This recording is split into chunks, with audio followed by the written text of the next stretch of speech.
Qui est derrière les financements? Balobi, les financements, nous les trouvons à l'extérieur. J'ai dit, OK, qui vous finance à partir de l'extérieur? Chers amis, les gens qui financent maintenant l'AFC M23, les noms qui me reviennent, je les ai toujours cités ici. Rappelez-vous, il y a Batoyo, Babongisa, Genève. Genève est un quartier général, il y a Glencore. Glencore qui a des activités dans les Katanga.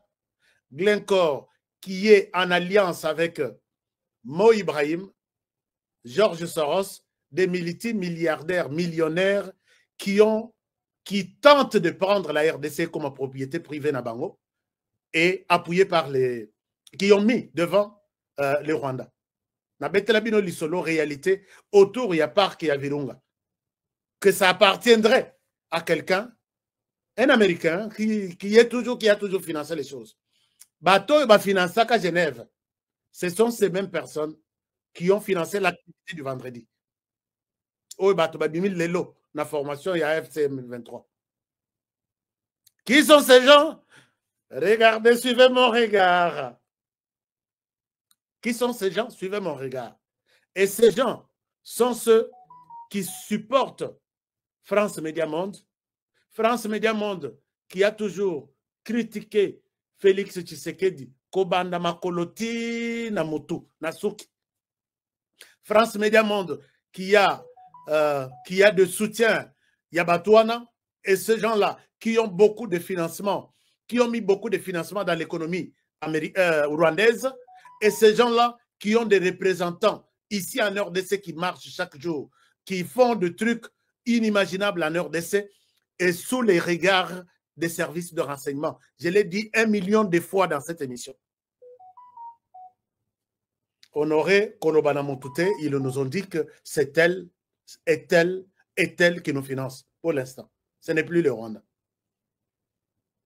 Alors, vous voulez que je revienne encore sur ce genre de choses? Enquêtez les numéros de téléphone, mettez certaines autorités sur écoute, vous direz que Honoré, tu as raison. Ce n'est pas mon travail, moi je donne juste des pistes.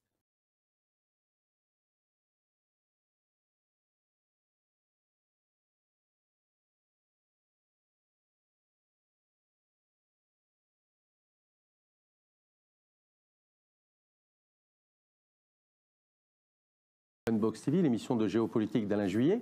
Alain Juillet, bonjour. Bonjour.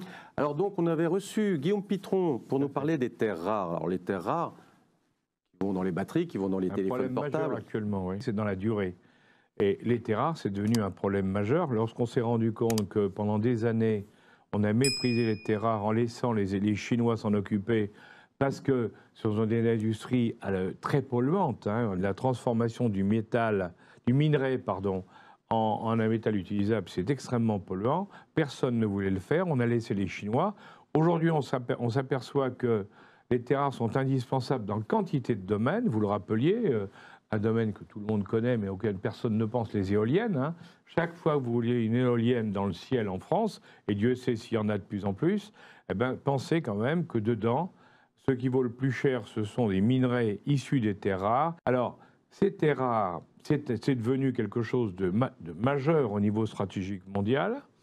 Les Chinois en contrôlent non seulement la plus grande partie de la production, largement la plus grande partie de la production, mais également la transformation. Ils ont fait des usines partout. Même aux États-Unis, ils avaient installé une usine pour traiter les terres rares, hein, dans le Nevada. On a donc aujourd'hui un vrai problème au niveau mondial, parce que si on veut garder ou préserver notre souveraineté dans ces domaines qui sont essentiels pour un certain nombre d'activités, hein, je parlais des éoliennes, mais on peut parler des voitures électriques, on peut parler du spatial, on parle de beaucoup de choses.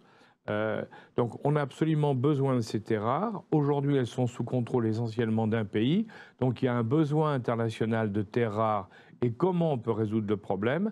Et là, eh bien justement, Guillaume Pitron, qui a écrit, je dirais, le livre le mieux documenté sur la question depuis longtemps, nous a ouvert quantité de portes et explique très bien dans ses commentaires la situation et qu'est-ce qu'on pourrait faire pour essayer d'être moins dépendant des Chinois à un moment où nous prêchons notre souveraineté, notre indépendance.